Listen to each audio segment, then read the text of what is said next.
Adzan subuh jam 4.50. Anda datang jam 4.50. Artinya Anda masih standar. Pas. Pas dipanggil, pas datang. Sholat kita masih standar, memenuhi unsur yang standar. Persoalannya, dipanggil jam 4.04.50. Anda baru datang jam 05.40 misalnya. Maka sholat kita sedang di bawah standar di situ, nilai waktunya. Nah, apa persoalan terpentingnya? Fokus baik-baik ya. Mohon izin, maaf. Sholat standar itu teman-teman, jangankan bercita-cita membangkitkan umat Islam, yang nggak bercita-cita pun standar juga.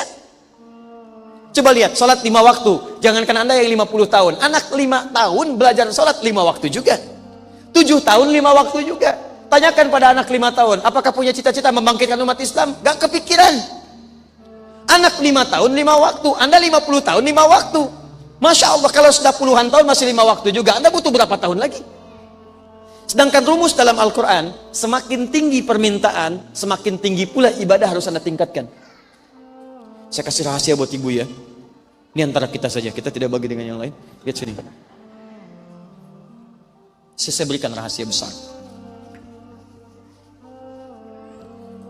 Kalau mungkin ada persamaan di fisika itu kan ada rumus gaya ya. F1 sama dengan F2. Gaya gerak sama dengan gaya dorong. Apa yang saya berikan kecil, maka yang keluar juga kecil. Saya pukul dengan kencang, maka balasannya juga kencang, gitu kan? F1 berbanding lurus dengan F2. Di ibadah juga begitu.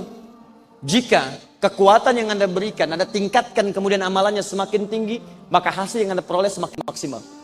Ada teori dalam Al-Quran ketika Anda keluarkan nanti ayat-ayatnya, kalau Anda memiliki persoalan-persoalan yang kuat, masalah-masalah yang pelik, maka cara mengatasinya adalah tingkatkan ibadah Anda lebih daripada yang biasanya.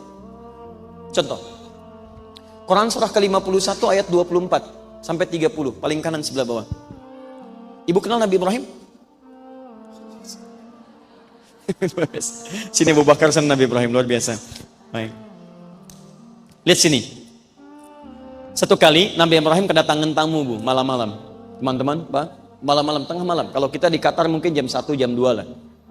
Pertanyaan saya, ibu kalau kedatangan tamu malam-malam, Assalamualaikum, Assalamualaikum, dibuka nggak pintu? Dijawab nggak salamnya? Tidak. Ibu boleh nggak buka pintu, tapi minimal jawab salam. Kalau jawab salam hukumnya wajib. Assalamualaikum, Waalaikumsalam, Assalamualaikum, Waalaikumsalam. Dibuka? Nggak. Lihat sini baik-baik.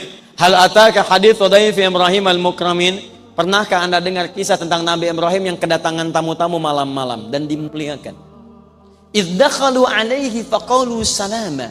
Ketika dia ketuk pintu mengucapkan Assalamualaikum, kata Nabi Ibrahim, Waalaikumsalam. Fokus. Qaumum munkirun. Orang asing. Baik, fokus, orang asing. Kalau Anda kedatangan tamu, jangankan malam lah, siang-siang misalnya, orangnya asing, nggak kita kenal. Pertanyaan pertama apa yang kita lakukan pada tamu itu? Pertanyaannya apa, Bu? Siapa, ada keperluan apa, dari mana? Cara pandang Nabi Ibrahim beda dengan yang biasanya. Perhatikan baik-baik. Ini orang asing, orang jauh. Kalau bukan orang sini berarti lelah, capek. Kalau orang lelah berarti harus dimuliakan. Tidak banyak bertanya macam-macam, dipersilahkan duduk. Faragha ila ahlihi faja'a bi'idlin samin. Kembali pada istrinya, bertanya ada menu terbaik apa untuk tamu kita malam ini. Malam-malam kedatangan tamu, tengah malam, bukan 1-2 orang, cukup banyak, tidak ditanya, dipersilahkan istirahat. Langsung cari menu makanan, tidak ditemukan. Yang ada cuma lembu, anak sapi, sempat-sempatnya nyembelih anak sapi malam-malam, bikin gulai, Bu. Bikin gulai. Perhatikan. Ini di bawah, ini luar biasa, nggak ada standarnya ini. Malam-malam datang tamu, masih sempat potong anak sapi, bikin gulai. Kita tukar situasinya. Bapak ibu kedatangan tamu malam-malam. Dijawab salam, Waalaikumsalam, belum dibuka. Begitu diintip, misal jubah putih, rambut agak panjang, ya, dan bukan 2-3 orang, 5 orang. Dibuka nggak?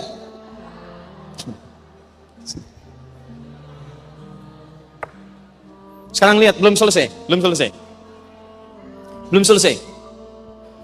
Faqarrabahu ilaihim, makanan siap jadi dihidangkan kepada mereka, tamunya. Qala ala ta'kulun, begitu dihidangkan, tamunya nggak nyentuh makanan. Dilihat begini, sudah duduk. Ibrahim duduk, tamu dihadirkan alaihissalam. Dilihat nggak dimakan. Yang paling luar biasa, diamati. Tangan nggak nyentuh makanan, lihat ke kaki, kaki nggak napak ke lantai. Posisi tengah malam. Pertanyaan saya, kalau Bapak dalam situasi itu, apa yang terjadi dengan Anda? Ingat, kalau bisa berlari, itu bahasa Arabnya nanti masih ada peluang. Ro'ibtu minhu. Seperti hadis Al-Bukhari nomor hadis yang keempat. Tapi kalau Anda sudah nggak bisa mengelak, bahasa Arabnya aujas. Aujas itu ketakutan yang sangat, tapi sudah nggak bisa menghindar. Bagaimana Anda mau lari? Anda di tengah-tengah di sini, di kerumun di sini, di hadapan Anda mustahil bisa lari. Makanya kalimat Qur'annya diksi yang dipilih bukan ro'iba, tapi aujas. Fa'aujasa minhum khifah. Maka Ibrahim alaihissalam merasa takut luar biasa dan tidak bisa menghindar. Tapi yang dahsyat bukan itu. Perhatikan ayatnya. Qalu la takhaf wa basyaruhu bighulamin alim.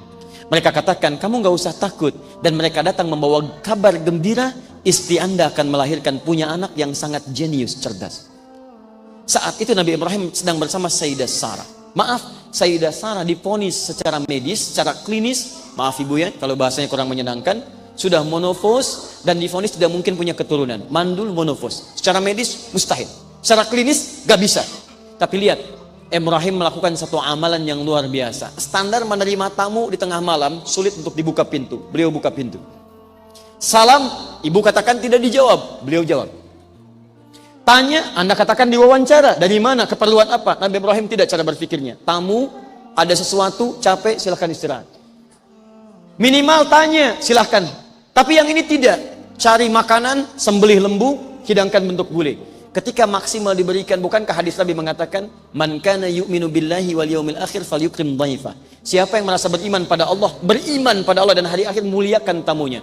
Nabi Ibrahim memuliakan tamu di atas rata-rata. Maka Allah pun anugerahkan kepada beliau pengabulan yang di atas rata-rata. Secara standar, gak mungkin perempuan yang divonis mandul kemudian menopause bisa melahirkan. Kata Allah, gak ada yang mustahil bagi saya. Melakukan amalan luar biasa, diberikan kemudian hadiah yang luar biasa. Kalau Anda mau kumpulkan silakan. Nabi Zakaria ada amalannya. Quran surah kemudian di surah 3 misalnya ayat 37 sampai dengan 39-nya. Kalau ingin lebih jauh lagi, buka Quran surah 21 ayat 83 sampai dengan ayat 92-nya. Di situ dikumpulkan kisah orang-orang dahsyat yang mustahil kelihatannya orang kita tapi dikabulkan oleh Allah karena amalan di atas rata-rata. Tapi yang hebat, di ujung ayatnya selalu ditutup dengan kalimat, kalau ada orang beriman melakukan perbuatan amalan yang sama, saya akan anugerahkan hasil yang sama seperti para nabi diberikan terdahulu. Ketika Allah menyebutkan Nabi Yunus, Allah tutup ujung ayatnya, wa kadzalika nunjil mu'minin. Demikian pula kalau ada orang beriman mengerjakan amalan itu, saya berikan keselamatan yang sama.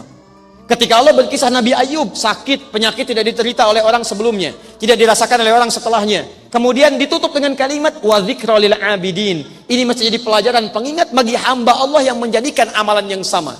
Kalau punya penyakit yang sama, bahkan bisa menjangkau level yang sama dengan Nabi Ayub, saya sembuhkan ia kalau mengamalkan amalan seperti Nabi Ayub.